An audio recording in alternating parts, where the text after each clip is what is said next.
Baruch Hashem, today's daf yomi is Avodah Zarah, daf memhei Avodah Zarah 45. Today's daf is dedicated for a shmir for the Chayalim, a tov for the Shvuyim, and a Yeshua for Eretz Yisrael, a Yeshua for Am Yisrael on this Eis Torah.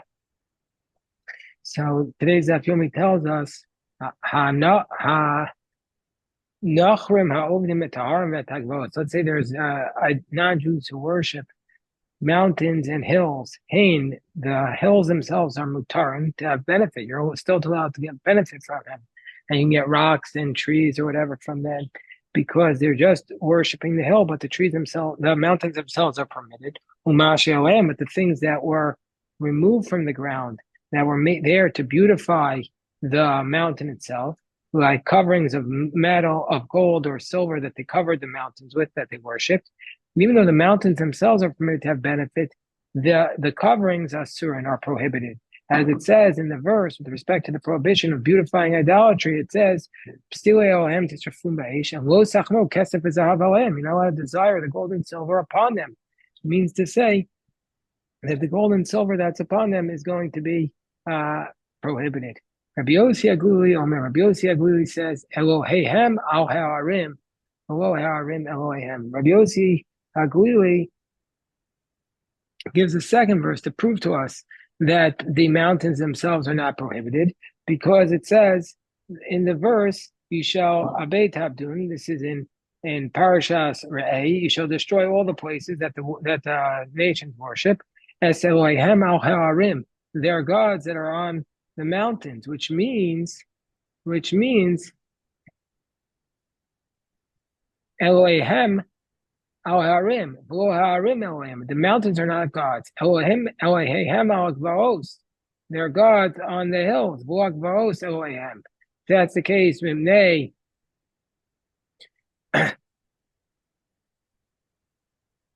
So if that's the case, so since it's the case that the mountains themselves are not gods, then why is it the case that the Torah prohibits us from an Asherah tree? Why don't we say that the trees which are under their gods, but the tree itself is not God? A tree is also attached to the ground. So why is it prohibited? Because we know it is prohibited because it says they're trees you have to cut down.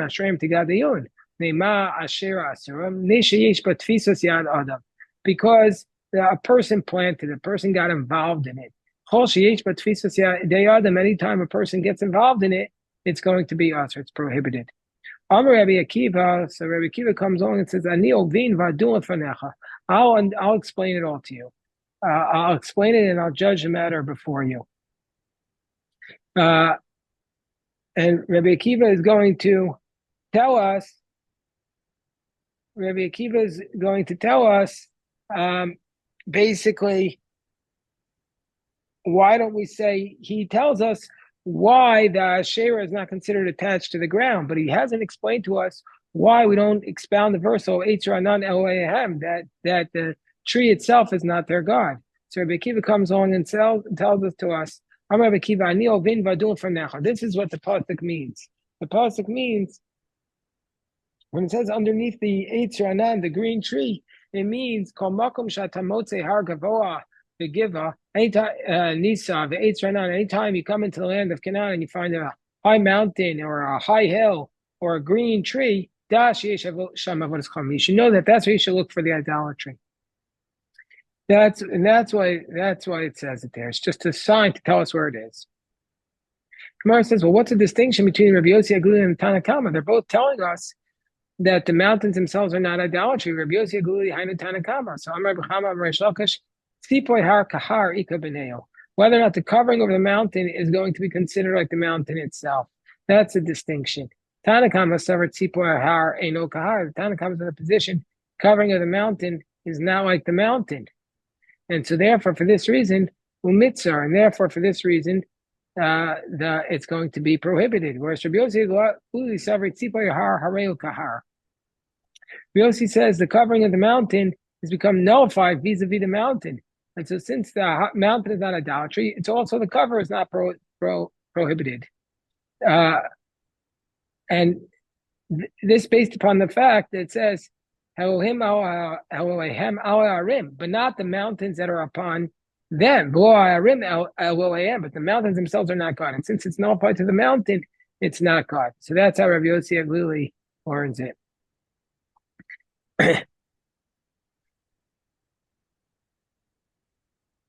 Rav Sheshes Amrid Kuyam Tzipor Har Anal Tahar. Rav Sheshes of the position, everybody says the covering of the mountains are not the mountains. Well, if that's the case, what's the distinction between Rabbi Yossi Aglili and Tanakama?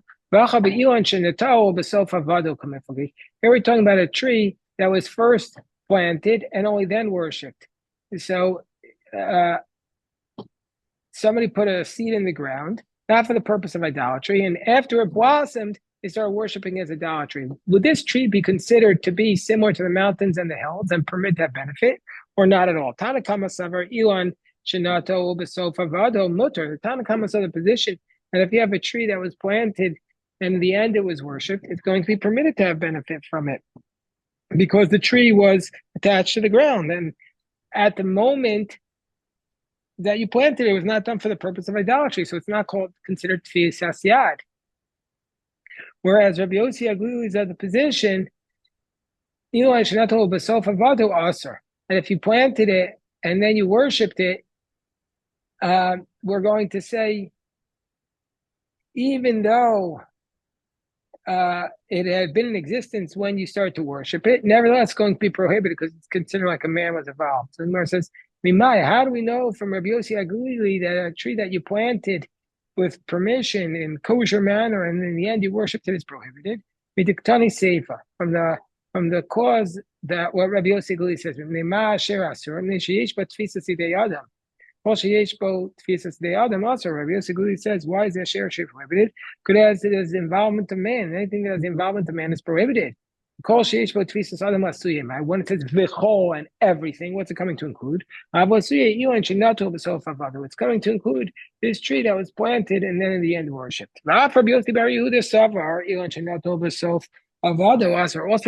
Aglili, also Rabbi Yossi Bar Yehuda is of the position that if you have a tree that was planted and in the end worshipped, it's prohibited. The Tanya Rabbi Yossi Bar Yehuda Omer. It was Rabbi Yossi Bar Yehuda taught, Mitol shenemar Elohim al Arim, Elohim. So also Rabbi Yossi Bar Yehuda says a tree that you planted in the end you worshipped is prohibited, like Rabbi Yossi Aglili, because it says in the Bride, said Rabbi Yossi Bar Yehuda said, since it says the gods on their mountains and the mountains are not their gods, Elohim agvos ogvos Elohim shomei ani tachas kol yitzranan. Elohim. I already know this idea. Under every Ranan tree is their gods. Well, it's Ranan Elohim. So why does it say it? Tamalomar Ashrayim Tisrafum Ba'esh. Pasuk is teaching us that a tree that was worshipped and became a share tree is prohibited avana.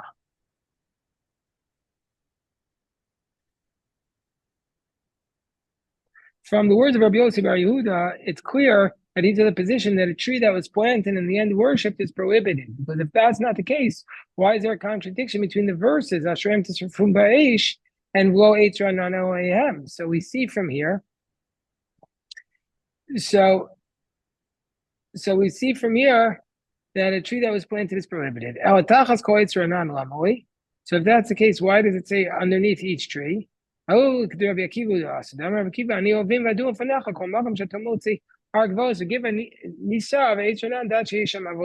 to know that that's where there is idolatry. It's a simon. The Rabbanan who argue with Rabbi Yossi Aglili and say that a tree that's planted and in the end worshipped is like a mountain and permitted. What do we learn from it? It's needed to tell us that a tree that was planted initially for that is prohibited. Rabbi Yossi Bar Yehuda, he also needs that. That is the case. So if that's the case, a tree that was planted and then worship, what's the source? Their Ashreim trees you cut down. What tree is there that after it grew is prohibited, but that source is permitted? Ilan.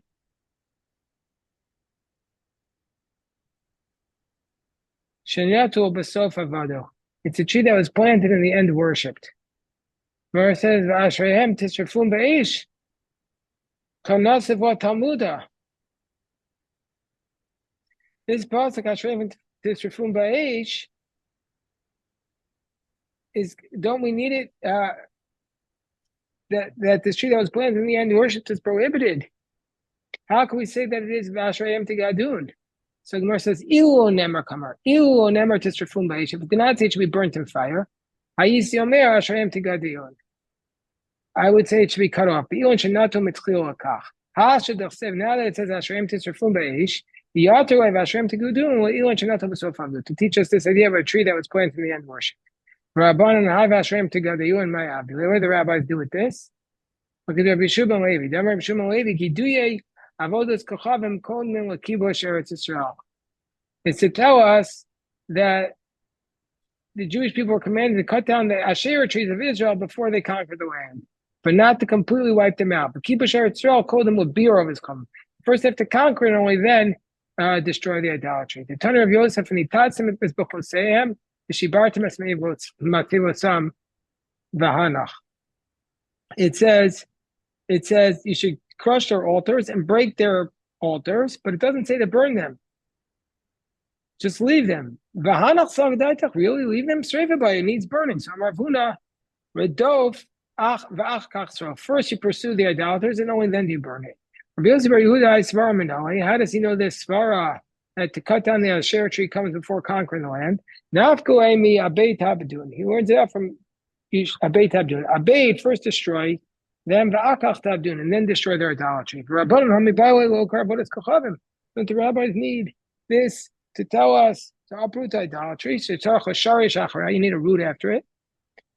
That's what the rabbis learned from it. Rabbi Yossi bar Yehuda, how does Rabbi Yossi bar Yehuda know that you need to uproot the idolatry? Nafkoy probably learns it out from the Baratem as Shema min hamakom mahu. The Rabbana Nahu Lakanos shame. That's to teach us that you're supposed to call the idolatry by a bad name. The Tanya Avodah Zarah Minayin or Okav what is called him Shacharach Char Shachara Tamom Rabbi Baratem Shema. He should destroy its name. Amar Rabbi Akiva v'Kvar Nemar Abei Ta'avdun Keimat Tamom Rabbi Baratem Shema. What does it say? V'Baratem Shema. To give it a bad name. Yachol Shevach. I might think you're supposed to praise it. You would think really to praise it. I might think you know how to praise it, but you don't have to give it a bad name. You have to be repulsed by it. So what are you supposed to do? Okay, it's that. Are you calling so base galia, calling so base kari? You give it a bad name. And also, I call instead of calling it the I for everything. Say ain coats that it's like a thorn in the eye. Tani Tana Kamei Rav Sheish. So of the Chom of the Mesar Masakvos Hein Mutar of Dayan Besayah. If you have an idolater who worships the mountains and the hills, the people who worshipped it, the mountains themselves are permitted, and those who worship it get killed by the sword. Those, if they worship the seeds and the vegetables, those are prohibited, but those who worship it get the same. Who told you this? He says the tree is prohibited. So the Gemara says, well, why do we have to say that? Maybe it was a tree that was initially planted for that, only like Rabbanan. First says, no, don't say that. Because the Bryce is saying similar to a mountain. Just like a mountain was not made like that originally. Was also not made originally for that. It says, we learned the base medrash.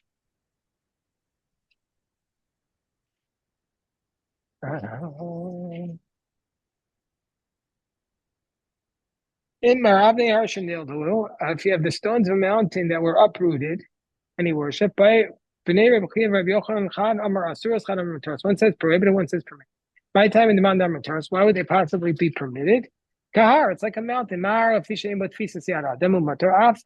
Hani Shemat Fisas Yidayam. These stones don't have the impact of man in them. A Mao Harshakim Chomer, but a mountain is attached to the ground. So the word says, well, Be'ema Tochia, we learn from an animal. Mao, so meaning to say that if you bow down to, you haven't prohibited. Maybe the reason why the mountain is not prohibited, why the animal is not prohibited, is because it's alive. So a stone is not alive. So the Gemara says, a mountain can prove it. What's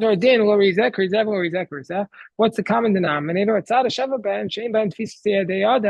They don't have the input of man into it. Also a stone that doesn't have tfisas adam. So the Gemara says, how do we know that the reason why the mountain and the animal are permitted is because they don't have the involvement of man? Maybe it is because they were never changed from where they were created, whereas these stones are uprooted. I will ask you, we're learning from an animal that has a defect and a mountain. Or maybe a pure animal and a dry tree. And according to the one who prohibits it, and that's why it says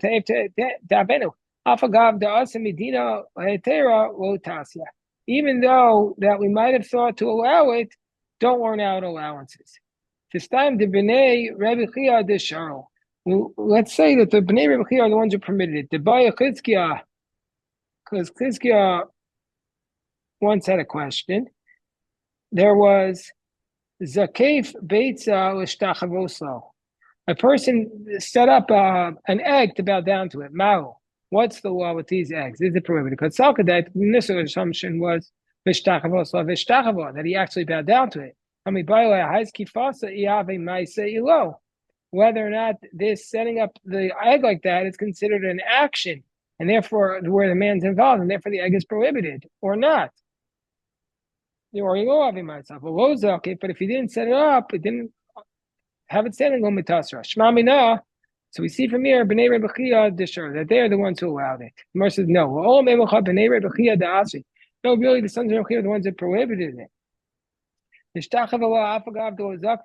if you bow down to it, even if you didn't set up, it's prohibited. Here we're talking about a case. You never actually bowed down. Gemara says, according to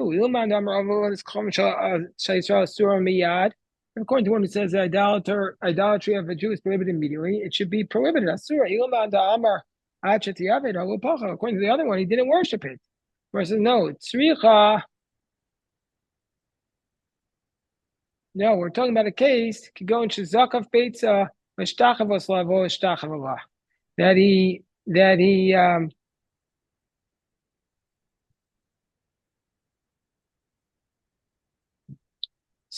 Beitzel Ishtachavosla, Lo Ishtachavela, Ubal Vikchavim Vishtachavela. So no, we're talking about a case where he set up the egg to bow down to it, and he didn't bow down to it, and then an idolater came and bowed down to it. A Jew set up a stone that he chiseled out to bow down to it, and came along an idolater and bowed down to it. Asur, it's prohibited. The Kamibaiwe, and the question is, the brick you would recognize if it's standing. Well, Bates, it's very small, though. Or maybe it doesn't matter. Leave it unresolved. Okay, we went very quickly. We're going to do the daf very, very slowly on Shabbos. We're going to do a double daf for Shabbos and for Tisha B'Av. All right, yes, Shikoch, we'll stop here. Thank you.